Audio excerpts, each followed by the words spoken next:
जी अस्सलाम वालेकुम। जो आज हम ये टास्क परफॉर्म करेंगे उसमें हम एक सर्कल का एरिया फाइंड आउट करेंगे। तो इसमें हमने करना क्या है जी, एक वेरिएबल डिफाइन करेंगे रेडियस के नाम से और यूज़र से इनपुट लेंगे रेडियस और देन एरिया कैलकुलेट करके वो हम डिस्प्ले करेंगे। तो इसके लिए हम अपने प्रोग्राम को स्टार्ट करते हैं इंक्लूड स्टेटमेंट के साथ। यहाँ पर आईओ स्ट्रीम हम इंक्लूड कर लेते हैं और उसके बाद हमें एक और लाइब्रेरी फाइल है, वो भी हमने इंक्लूड करनी है, हेडर फाइल, उसको भी हम इंक्लूड कर लेते हैं। वो है सी मैथ के नाम से। ठीक है, सी मैथ की जो लाइब्रेरी फाइल है इसमें मैथमेटिकल फंक्शंस जो हैं वो अवेलेबल हैं। तो हम यहाँ से एक पावर फंक्शन यूज़ करेंगे और दूसरा पाई की वैल्यू जो है वो इसमें से हम यूज़ करेंगे। ठीक है, यहाँ पर हम using name space std use करेंगे स्टेटमेंट और उसके बाद इंट मेन, ये हमारी बॉडी आ गई इस फंक्शन की और यहाँ पर रिटर्न स्टेटमेंट हो गया लास्ट हमारी 0। ठीक है, अब यहाँ पर हमने सबसे पहले क्या करना है, एक वेरिएबल डिफाइन करना है रेडियस। तो हम कहेंगे डबल रेडियस। ठीक है, उसके बाद हमने प्रॉम्प्ट डिस्प्ले करना है यूज़र को, तो उसके लिए सी आउट स्टेटमेंट हम यूज़ करेंगे और हम कहेंगे जी enter radius of circle. Okay, और उसके बाद हमने सी इन कर लेना है रेडियस वेरिएबल जो हमने दिया है, उसमें हमने वैल्यू ले लेनी है यूज़र से। देन हम क्या करेंगे, यहाँ पर एरिया कैलकुलेट करेंगे और उसके लिए हम वेरिएबल डिफाइन कर लेते हैं डबल एरिया इक्वल्स।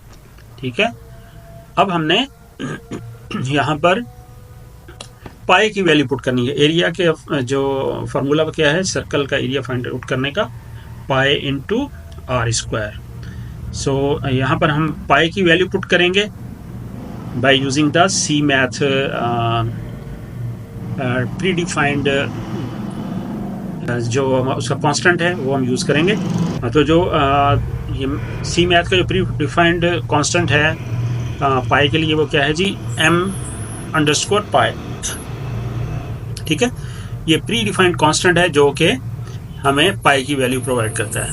तो पाई इंटू यानी कि स्टार आर स्क्वायर। तो हमने रेडियस का स्क्वायर फाइंड आउट करना है, तो उसके लिए हमारे पास फंक्शन है पावर का POW। ठीक है, इसमें हम दो पैरामीटर्स देते हैं, दो वैल्यूज देते हैं। एक हम आर प्रोवाइड करना है यानी कि रेडियस बेस वैल्यू और पावर वैल्यू। ठीक है, तो इस तरीके से क्या होगा, ये आर स्क्वायर कैलकुलेट करेगा और ये हमारी पाई की वैल्यू आ जाएगी, आपस में मल्टीप्लाई होगा और हमारा एरिया कैलकुलेट हो जाएगा। अब हमने ये एरिया अपना डिस्प्ले करना है, तो हम कहेंगे सी आउट, हम कह देंगे जी एरिया ऑफ सर्कल इज, और यहाँ पर हम दे देंगे एरिया एंड दैट्स इट।